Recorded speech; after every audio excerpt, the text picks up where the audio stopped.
Indonesia is the most beautiful land in the universe.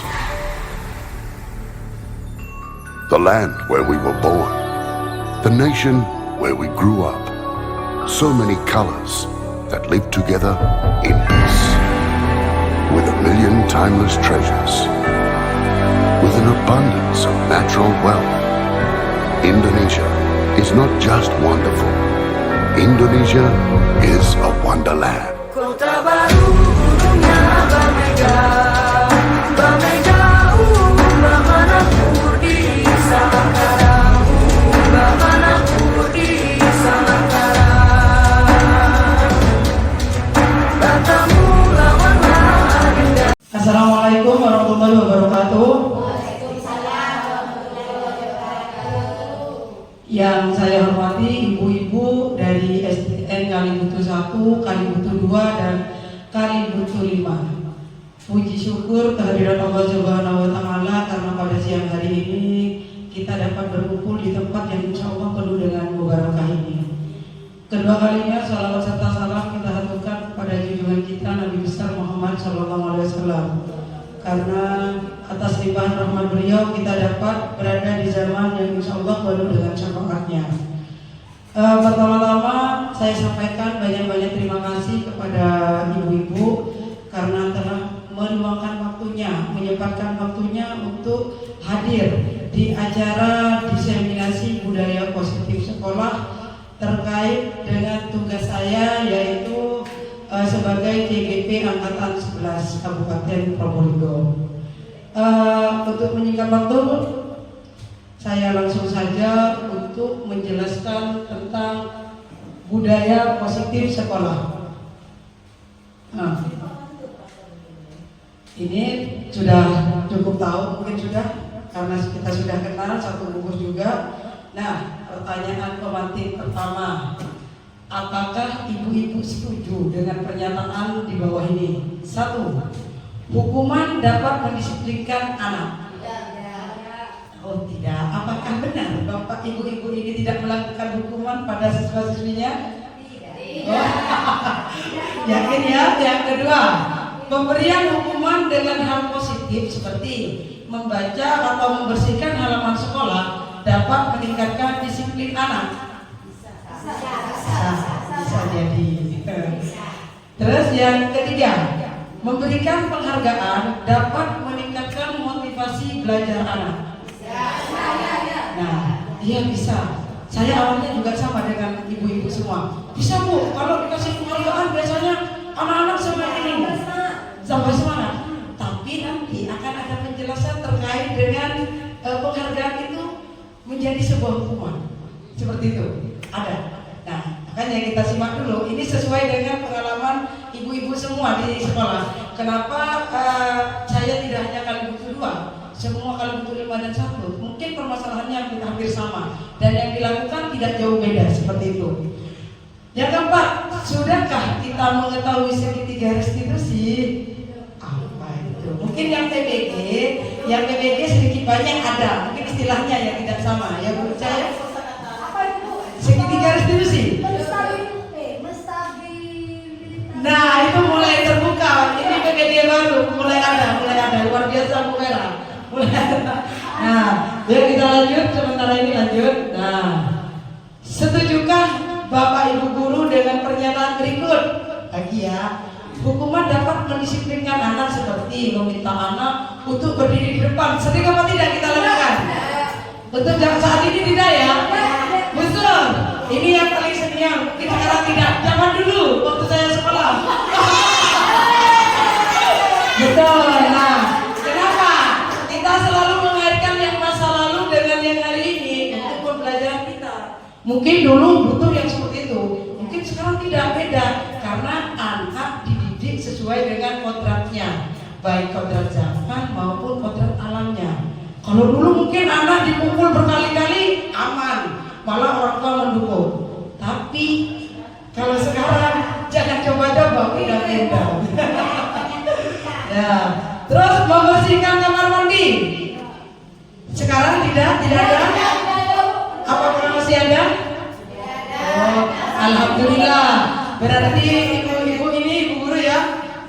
sudah mulai menerapkan pendidikan yang berpihak pada murid seperti itu. Nah ini bagaimana caranya kita ini karena saya di Kalibutu 2 makanya saya tulis Kalibutu 2 untuk ibu-ibu bisa di sekolahnya masing-masing. Bagaimana caranya ke ibu guru untuk mewujudkan siswa yang berkarakter pelajar Pancasila? Caranya dengan menciptakan budaya positif di lingkungan sekolah. Caranya seperti apa? Sudah mungkin begini, apa namanya ya? Kita sudah sering melakukan budaya positif, cuman kita tidak tahu apa namanya istilahnya saja. Hampir sama pernah seperti itu. Nah, apa itu budaya positif? Nah, budaya positif adalah suatu kebiasaan yang bernilai positif. Di dalamnya berisi sejumlah kegiatan yang mampu menumbuhkan karakter murid. Coba ibu-ibu sekarang kita apa namanya ingat-ingat di sekolah yang pernah dilakukan kegiatan yang bisa menumbuhkan karakter positif pada anak. Ayo siapa? Apa yang sering dilakukan di sekolahnya? Komunikasi terbuka. Contohnya komunikasi terbuka dalam hal dengan wali murid apa dengan? Nah mungkin siswa punya masalah bisa ya. Itu kalau di sini biasanya sering disebut kolaboratif. Nah berkolaborasi. Bu Wirna apa? Kalau itu biasanya saya di kelas 2 itu setiap pagi setelah membaca doa membaca Asmaul. Nah bisa. Itu ada nilai karakter Pancasilanya yang beriman dan bertakwa kepada Tuhan yang Maha Esa. Sebenarnya banyak, hampir sama. Bu, di sekolah saya begini. Nah, itu yang ibu-ibu lakukan itu sudah termasuk apa namanya budaya positif. Yang ibu-ibu lakukan itu sudah banyak kebiasaan-kebiasaan bagi. Bu, kalau saya itu jemput murid di depan, itu juga termasuk. Kenapa? Karena lokasi kita yang khususnya Kalibutu mungkin beda ya dengan yang kota. Kenapa saya bilang beda? Murid kita di Kalibutu orang tuanya kebanyakan kerja, berangkatnya siang, anak belum pulang sekolah, datangnya pagi, anak sudah berangkat sekolah. Jadi kita sebagai guru itu menjadi orang tua kedua bagi anak. Mereka kurang kasih sayang, betul, banyak ceritanya. Ketika kita sedikit saja sudah mandi, nah perhatian yang sedikit itu mereka akan tersentuh, terenyuh, malah akan ikut gurunya. Wah, saya mandi dengan begitu. Nah, seperti itu. Nah, mungkin di Kalibutu akan merasakan seperti itu. Terutama apalagi yang di Kalibutu 2 sudah merasakan ya. Siswa tidak mandi di sini biasa Bu, jadi sediakan kita. Ya Bu. Itu kita jadi orang tua kedua bagi murid kita.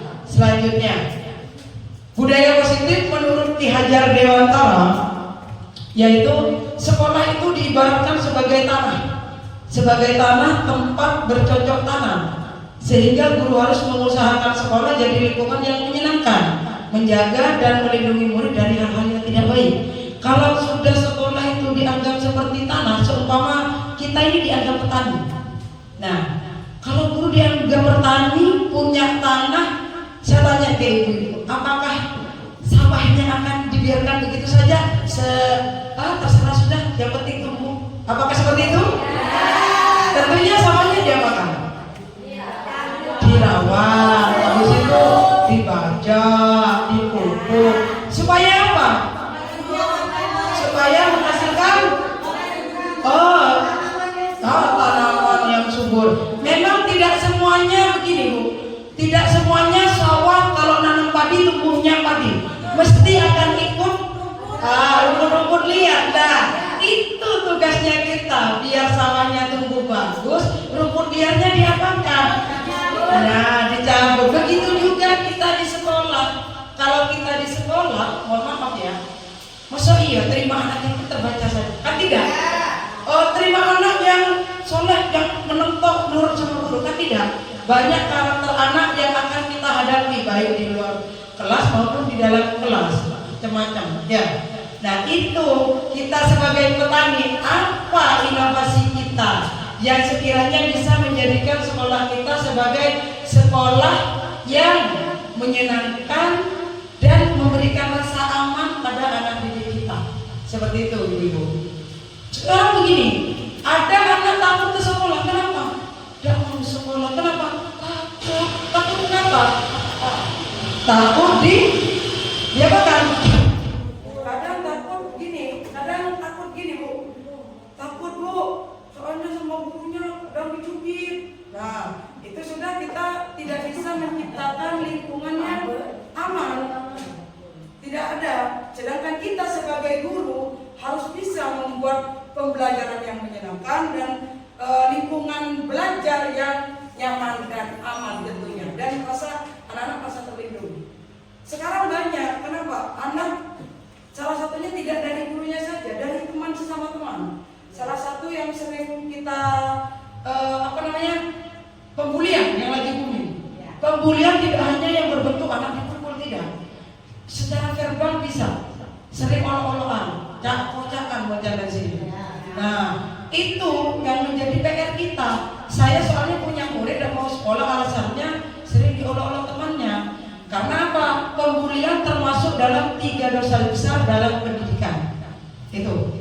Makanya, bagaimana sekiranya sekolah kita yang bebas dari pembulian, baik secara verbal, baik secara fisik, seperti itu. Bahkan yang sangat disayangkan itu yang jadi pelaku pembulian bukan hanya siswa, tapi guru. Kok bisa?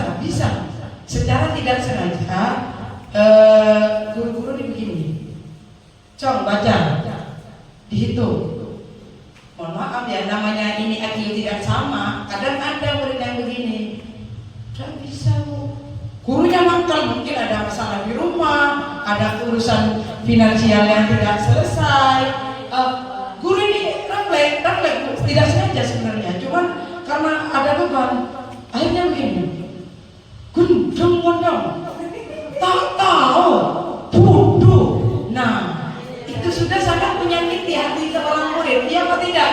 Nah, sedangkan dalam filosofi Ki Hajar Dewantara, filosofi pendidikan itu kita harus membuat pembelajaran yang berpihak pada murid, gitu, seperti itu ya. Kok panjang ya Bu ini, kok ternyata seperti ini ya pendidikan. Saya juga baru tahu setelah masuk di CGP ini, seperti itu Bu.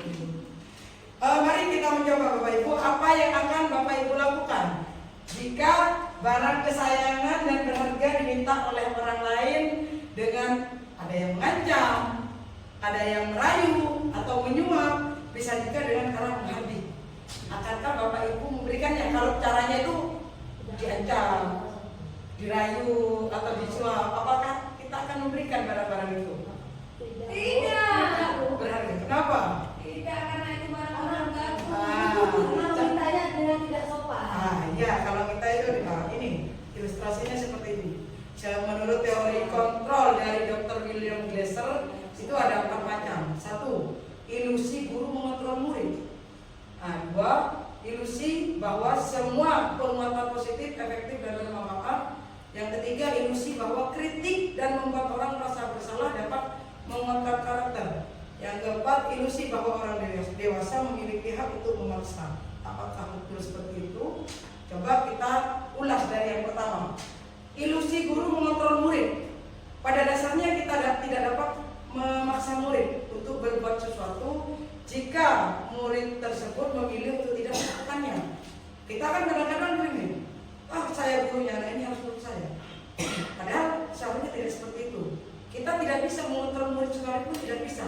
Yang bisa mengontrol murid, diri mereka sendiri. Tapi dengan tuntunan kita sebagai guru, kita ini dalam filosofi pendidikan Ki Hajar Dewantara, guru itu sebagai amo. Apa amo? Menuntun, menjadi role model, contoh, memberi contoh. Dan peniru paling ulung, paling handal itu adalah murid. Apa yang kita lakukan itu yang akan mereka lakukan. Ada istilah atau pepatah kadang kalau guru pikir berdiri, murid akan pikir berlalu, itu betul. Seperti itu.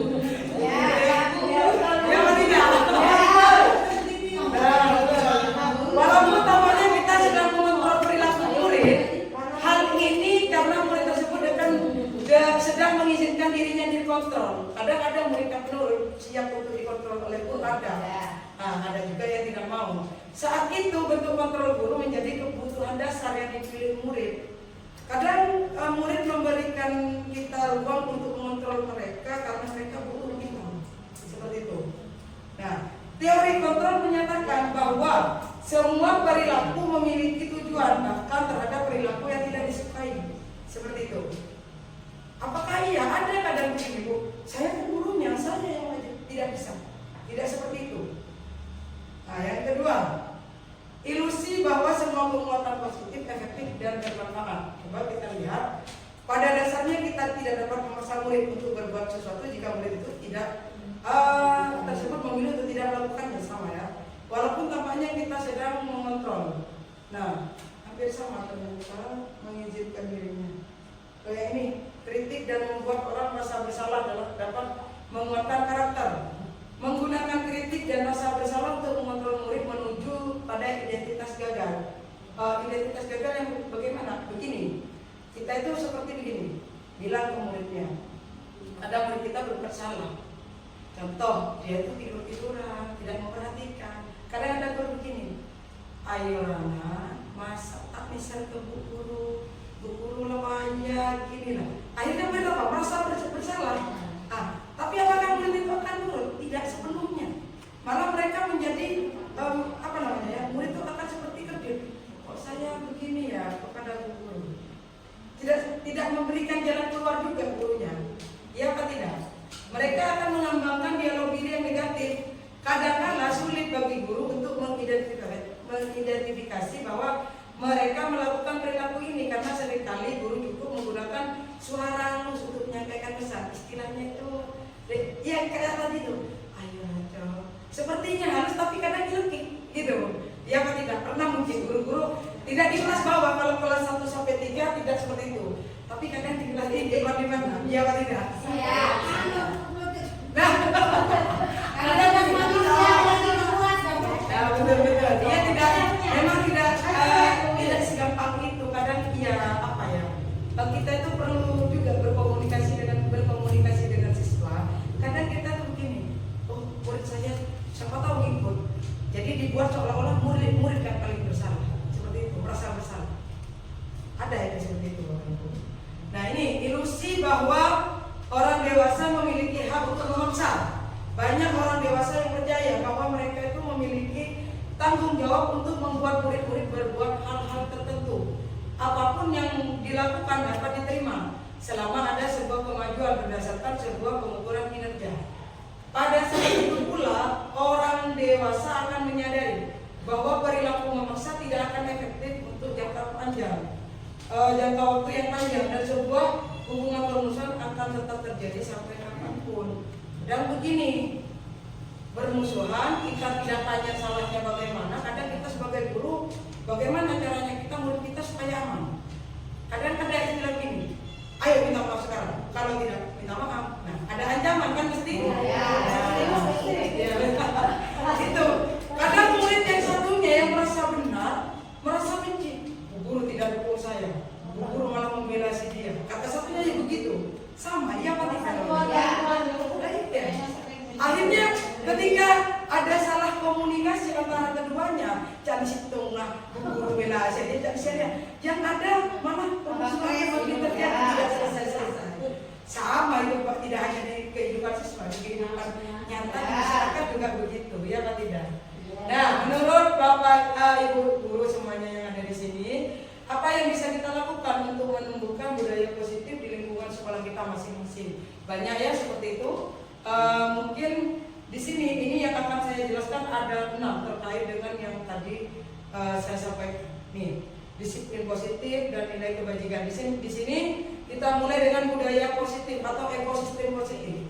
Guru mengamati bagaimana sistem rancangan di sekolah dapat menciptakan lingkungan positif serta mendukung murid menjadi pribadi yang bahagia, mandiri dan bertanggung jawab sesuai filosofi Ki Hajar Dewantara. Contoh, kita ambil contoh perbandingannya dengan hidup tumbuh-tumbuhan seorang petani. Dalam hakikatnya sama kewajibannya dengan seorang pendidik seperti yang saya jelaskan tadi.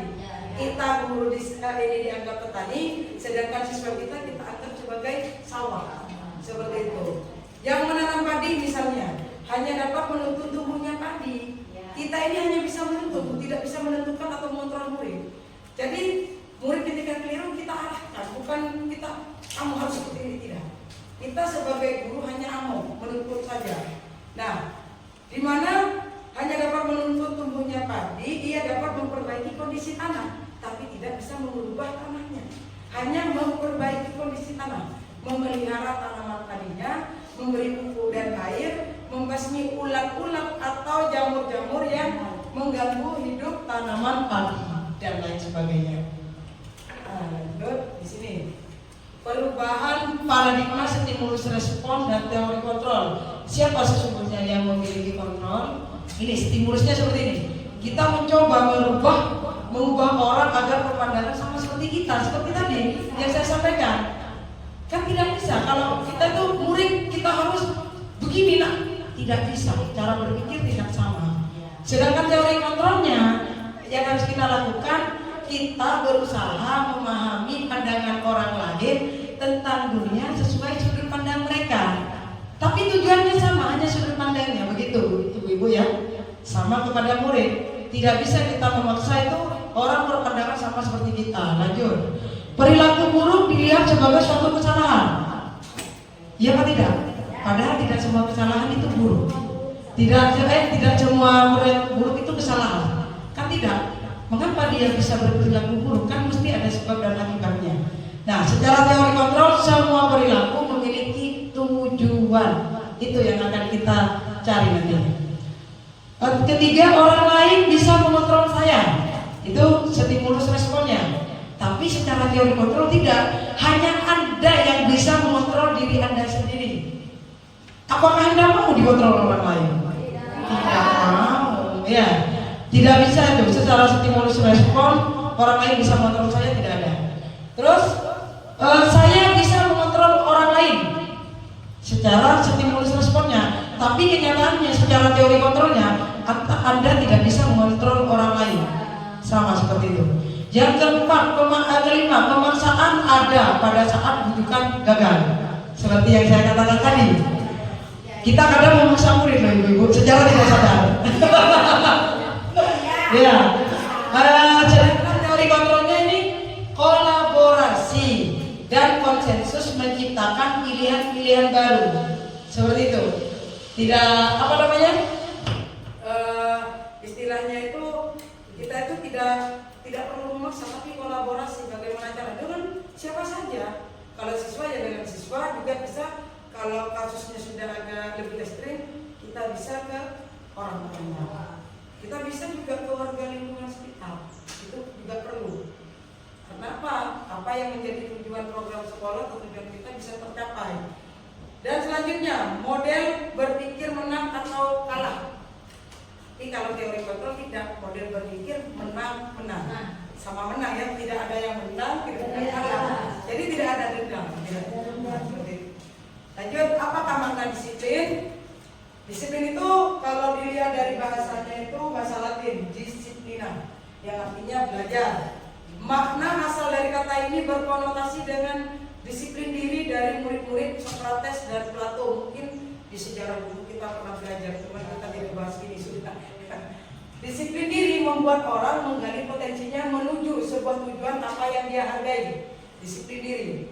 Namun dalam budaya kita, makna kata disiplin telah berubah menjadi sesuatu yang dilakukan seseorang pada orang lain untuk mendapatkan kepatuhan. Itu sekarang, iya apa tidak? Ya. Disiplin itu identik dengan harus patuh, harus nurut, iya apa tidak? Kecenderungan umumnya adalah menghubungkan kata disiplin dengan ketidaknyamanan, bukan dengan apa yang kita hargai atau pencapaian suatu tujuan mulia, iya apa tidak? Sekarang banyak kamu harus begini biar disiplin. Ada kan? Kadang murid kalau tidak terbiasa merasa tidak nyaman. Harus seperti ini. Akan ada yang kalimat-kalimat semua seperti itu dari siswa ya. Dan nilai-nilai kebajikan universal. Nilai-nilai kebajikan adalah sifat-sifat positif manusia yang merupakan tujuan mulia yang ingin dicapai setiap individu. Nilai-nilai tersebut universal secara umum dan lintas bahasa, suku, bangsa, agama maupun latar belakang. Setiap perilaku atau perbuatan memiliki tujuan. Itu menurut Dr. William Glasser pada teori kontrol 1984. Dengan mengaitkan nilai-nilai kebajikan yang diyakini seseorang, maka motivasi intrinsiknya akan terbangun sehingga menggerakkan motivasi dari dalam untuk dapat mencapai tujuan mulia yang diinginkan. Nah, nilai-nilai kebajikan yang ingin dicapai apa saja yang akan dicapai oleh setiap anak Indonesia? Kita kenal dalam profil pelajar Pancasila tadi, beriman dan bertakwa pada Tuhan Yang Maha Esa, mandiri, bernalar kritis, berkebinekaan global, bergotong royong dan berkreatif. Sebenarnya nilai-nilai universalnya banyak, Bu. Cuman ini secara sudah dijadikan satu menjadi profil pelajar Pancasila, bahkan yang sering anak-anak nyanyikan. Nah, kita ke teori motivasi perilaku manusia. Kita sebagai guru, ini yang sering kita alami ini. Motivasi eksternal apa? Satu, untuk menghindari ketidaknyamanan atau hukuman. Apa itu, Bu? Murid akan melakukan sesuatu, bagaimana caranya dia melakukan sesuatu supaya dia tidak terkena hukuman. Motivasinya hanya eksternal, apa? Biar dia tidak dihukum. Seperti itu. Ya, perilaku anak menjadi baik kadang karena mereka tidak dihukum, agar tidak dihukum. Seperti itu. Apa yang akan terjadi apabila saya tidak melakukannya? Contoh, banyak siswa kita kan tidak memasukkan baju. Ya. Mereka hanya akan memasukkan baju bukan diperintah, biar apa? Biar tidak dihukum karena sudah ada aturan di sekolah. Nah, peraturan berpakaian rapi. Tentunya ketika peraturan dibuat di sekolah itu ada konsekuensinya apa? Ketika murid kita tidak berpakaian rapi, mereka akan mendapatkan apa? Sanksi. Konsekuensinya. Nah, anak-anak perilaku anak-anak itu kadang perilaku manusia itu karena ini satu, mereka untuk menghindari hukuman saja. Jadi tidak ada dari kesadaran dia. Kedua, untuk mendapat imbalan dari orang lain. Apa yang akan saya dapatkan bila saya melakukannya? Contoh, kalau anak itu rajin, mereka akan dapat apa? Hadiah. Jadi tidak ikhlas juga. Rajin, saya istilahnya kalau kerennya itu ria. Cara apa? Ya. Nah, ini yang ketiga ini yang akan apakah mampu kita melakukan ini? Motivasi internal, tujuan disiplin positif apa? Untuk menghargai diri sendiri. Apakah kita mampu melakukan ini? Saya akan menjadi orang seperti apa apabila saya melakukannya?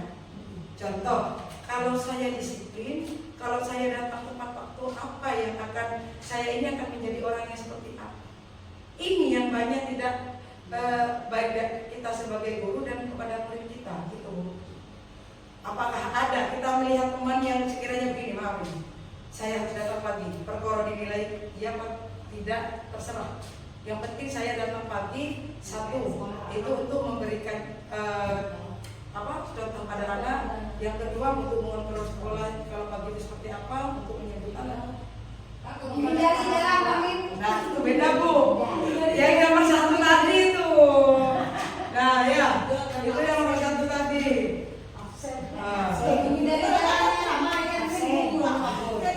Terus ini merdeka menurut Ki Hajar Dewantara sekarang lagi terkenal dengan kurikulum merdeka atau sekarang Purnas sudah bilang merdeka, katanya merdeka, tapi merdeka bukan yang merdeka karena sendiri ya, tapi merdeka itu tidak hanya terlepas dari perintah, akan tetapi cakap buat memerintah diri sendiri.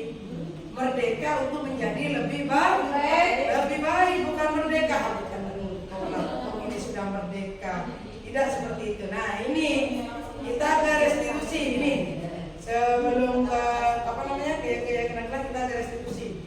Apa itu restitusi?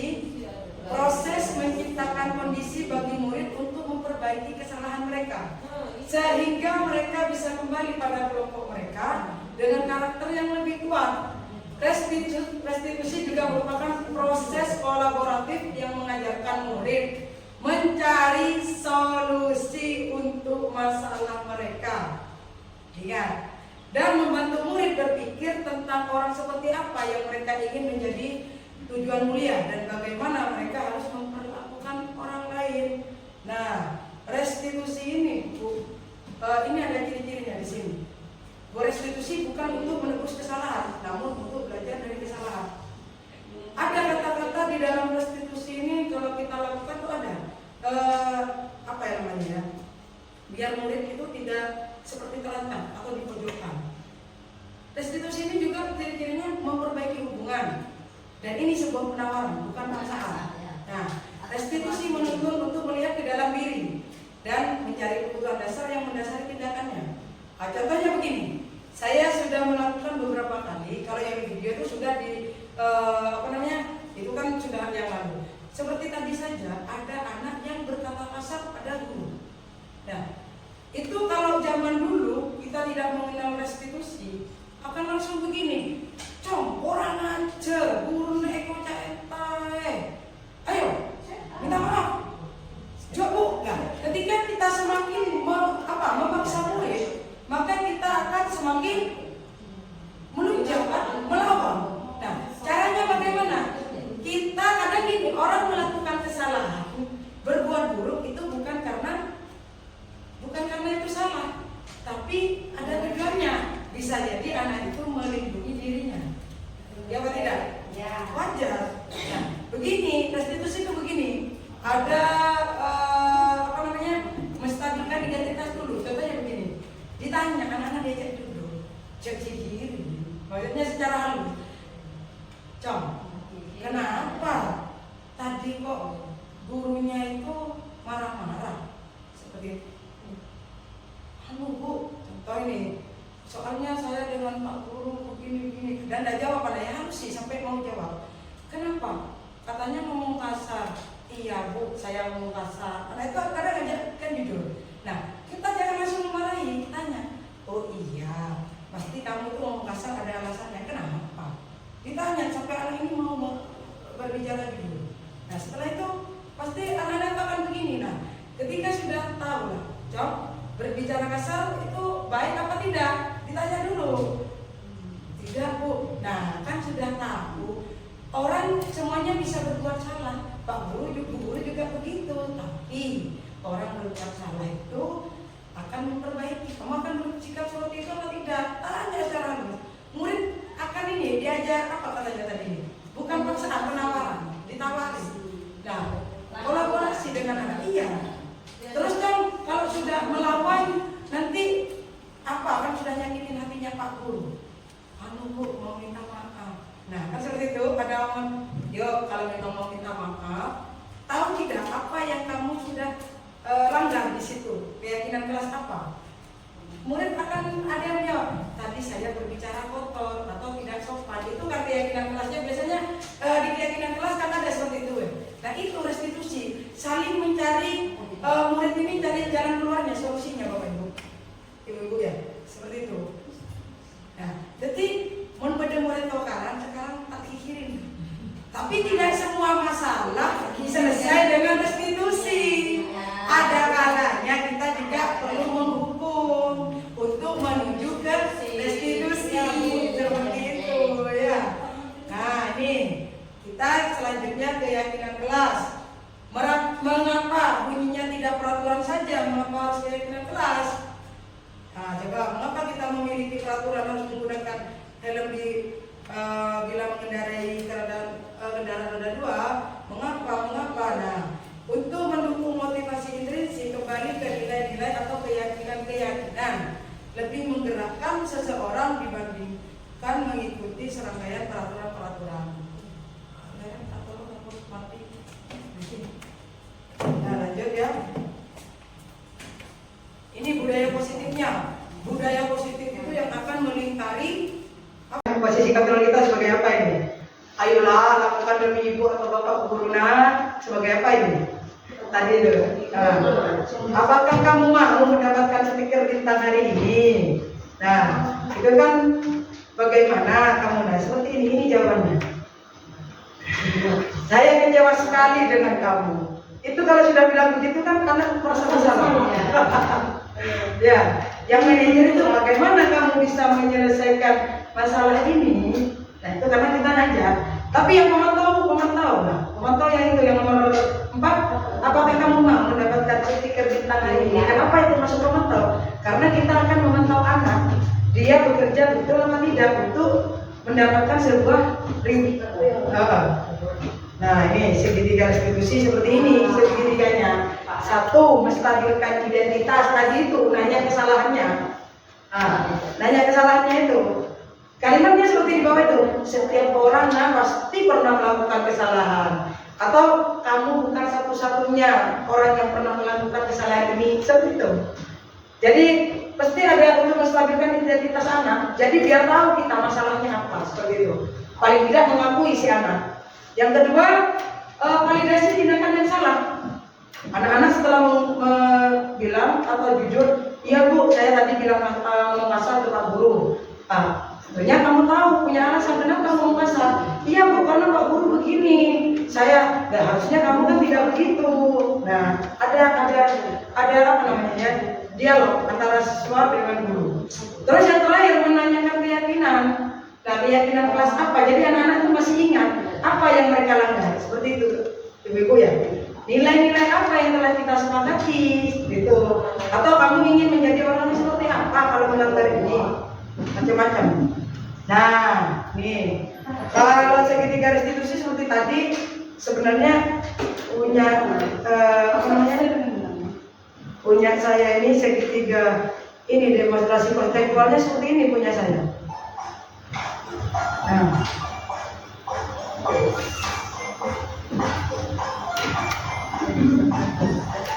ini segitiga restitusinya seperti ini. Ini ada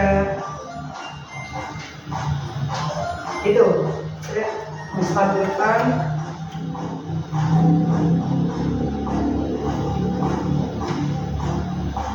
nah seperti itu.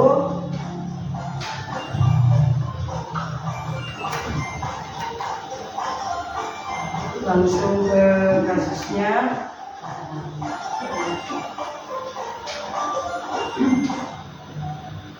Nah ini sebenarnya kita bisa ibu-ibu ya sudah sering gue ini adakan seperti itu ya. Kadang begini, menyelesaikan permasalahan tidak melulu apa namanya ya.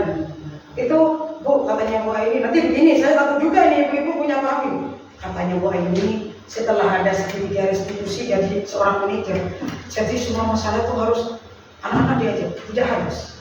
Karena kita lihat dulu permasalahannya juga. Padahal kita juga sudah restitusi sudah, begini sudah. Jadi perlu sekali-kali itu penghukum. Tapi tidak seterusnya kita sebagai penghukum. Tapi kita harus coba yang namanya restitusi. Kalau secara restitusi kita sebagai manajerial sukses, apa salahnya kita mencoba seperti itu, ibu? Nggak bisa pakai hukuman. Jadi jangan hukumannya tidak yang masalah. Ya, karena saya tahu kali buntu ini secara medisnya kurang, apalagi anak-anaknya. Oh dimong ya, tapi perlahan bisa orang sini. Tidak semuanya ya ada lah namanya karakter anak. Tahu kita di sekolah anak cuma dari jam 7 sampai jam 12. Yang di rumahnya aja sama orang tuanya dari jam 4. Makanya mereka mencari perhatian di sekolah. Maka momen itu yang akan kita momen itu yang akan kita manfaatkan. Mereka kekurangan kasih sayang, kekurangan perhatian ketika di sekolah mereka meluapkan. Banyak bu, kadang anak gini. Pagi-pagi maaf ini, saya juga heran juga. Loh kok basah? Mandi bu? Bu mandi bu ya? Iya mandi bu, karena memang tidak mandi. Malah sampai kita sediakan di sini.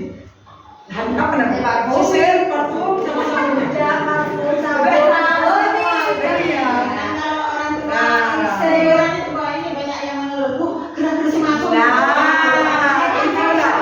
Itulah ibu hebatnya kita sebagai guru.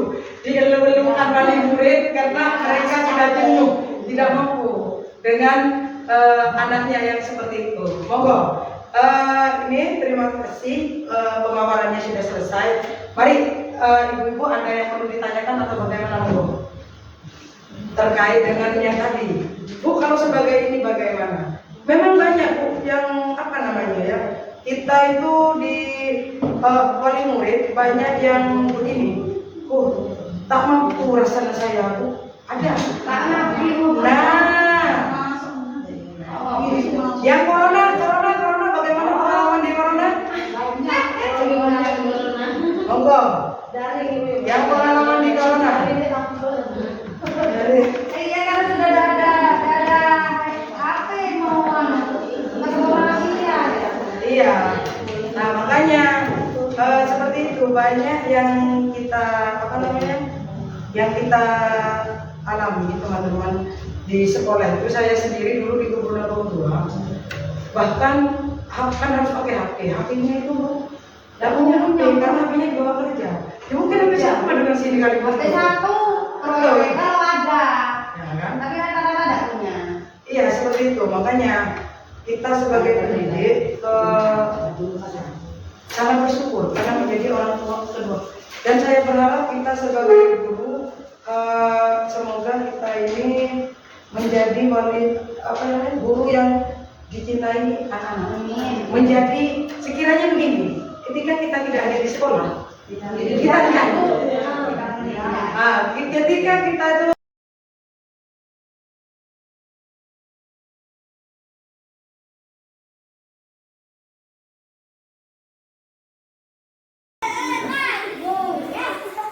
yang tinggi di atas nak. Lanjut pelan nak, pelan. Ayo sedikit saja lemnya, jangan dilem semua. Setitik, lemnya setitik. Lanjut.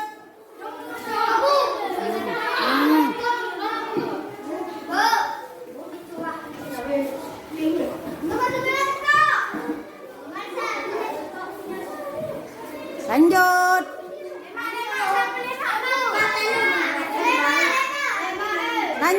Lanjut yang sudah. Lanjut nomor 6 dah. Lanjut. Jangan ditunggu. Udah selesai itu.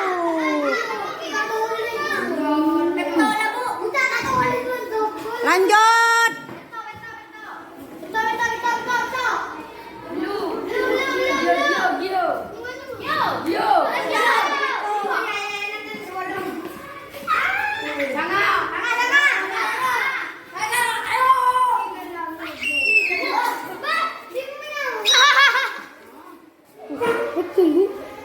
Lanjut.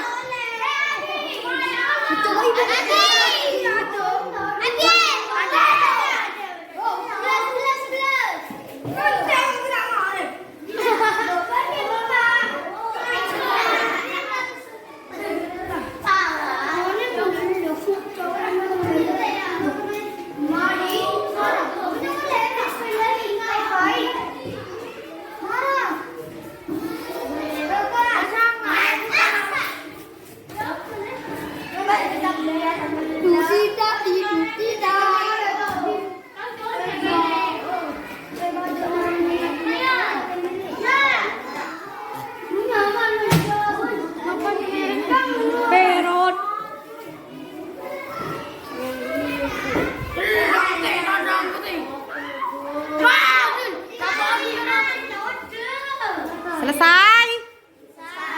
Alhamdulillah.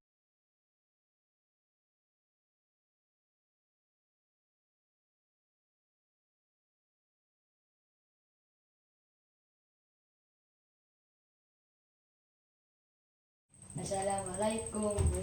Waalaikumsalam Mas Roni, silakan duduk. Ron, Bu Guru tadi kok kelihatan kamu terlambat lagi ya datang ke sekolah. Iya Bu. Menurut ingatan Roni, sudah berapa kali Mas Roni ini terlambat datang ke sekolah? 5 kali Bu. Duh, sering ya terlambat. Menurut Mas Roni, sering terlambat ke sekolah itu apakah merupakan kesalahan? Iya Bu, saya minta maaf. Ya, tidak apa-apa Roni. Berbuat kesalahan itu manusiawi nak. Setiap orang pasti pernah berbuat kesalahan. Tapi yang terpenting itu kita harus belajar dari kesalahan dan berusaha memperbaikinya untuk tidak mengulangi lagi. Kamu setuju? Setuju Bu. Roni, ayo sekarang kita kita cari solusinya bersama-sama ya. Roni sering datang terlambat, pasti ada penyebabnya. Kalau Bu Aini boleh tahu, kenapa Roni sering datang terlambat ke sekolah, nak? Karena saya sering main HP kalau malam sehingga tidurnya larut malam, Bu. Apakah perbuatannya Nak Roni ini sesuai dengan keyakinan kelas kita? Tidak, Bu.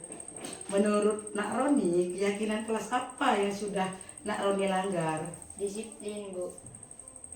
Nah, menurut Nak Roni, disiplin itu penting apa tidak? Penting, Bu, karena dengan disiplin saya akan datang tepat waktu dan menghargai waktu. Nah, itu Mas Roni tahu ya. Lalu apakah kamu punya solusi untuk masalah ini, Mas Roni? Iya, Bu. Pertama, saya minta maaf karena sering datang terlambat. Kedua, saya tidak akan bermain HP kalau malam dan tidak akan tidur terlalu malam. Dan yang ketiga, saya akan berusaha untuk bangun lebih pagi dan berusaha tidak datang terlambat. Alhamdulillah, luar biasa ya Bu Aini, apresiasi untuk usaha Mas Roni yang ini dan tanggung jawabnya. Nah, Nak Roni berjanji ya tidak akan mengulangi lagi, Nak ya. Ya, Nah, terima kasih ya Nak Roni. Sekarang Nak Roni boleh beristirahat ya, silakan. terima kasih, Bu. Permisi. Assalamualaikum. Waalaikumsalam.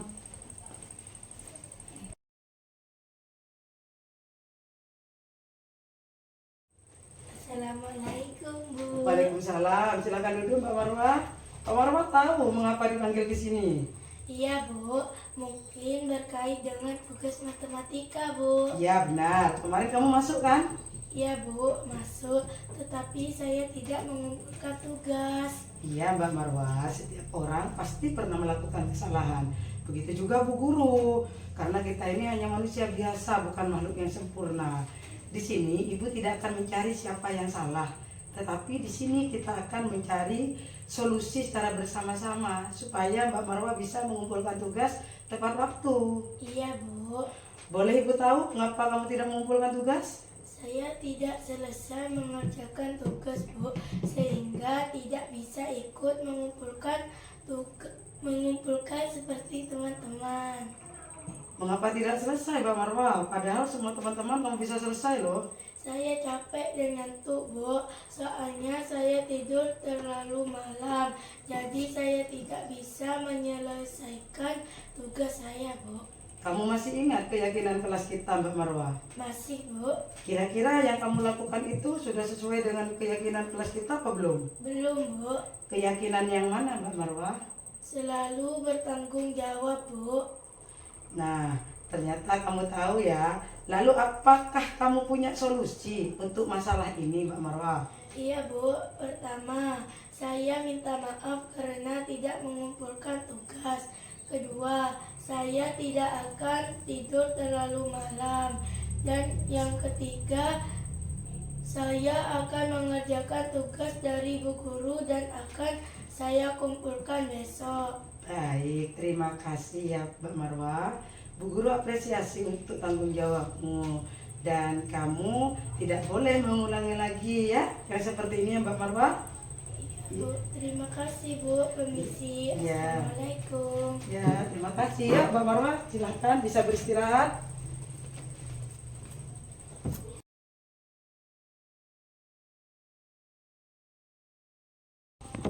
Assalamualaikum warahmatullahi wabarakatuh. Nama saya Fathur Robani, dipanggil Roni, kelas 5 SD Negeri Kalibutu 2.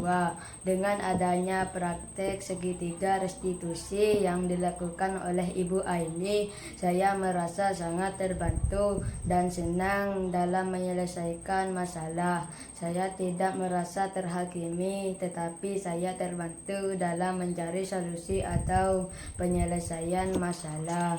Assalamualaikum warahmatullahi wabarakatuh. Assalamualaikum warahmatullahi wabarakatuh. Nama saya Marwah, kelas 4 SD Negeri Kalibutu 2. Saya senang dengan apa yang dilakukan Ibu Aini dalam menyelesaikan masalah. Saya merasa dihargai dan tidak dipojokkan meskipun saya salah. saya diberi kesempatan untuk memperbaiki kesalahan dan mencari jalan keluarnya. Saya berjanji untuk mentaati keyakinan sekolah dan kenyamanan pembelajaran. Assalamualaikum warahmatullahi wabarakatuh.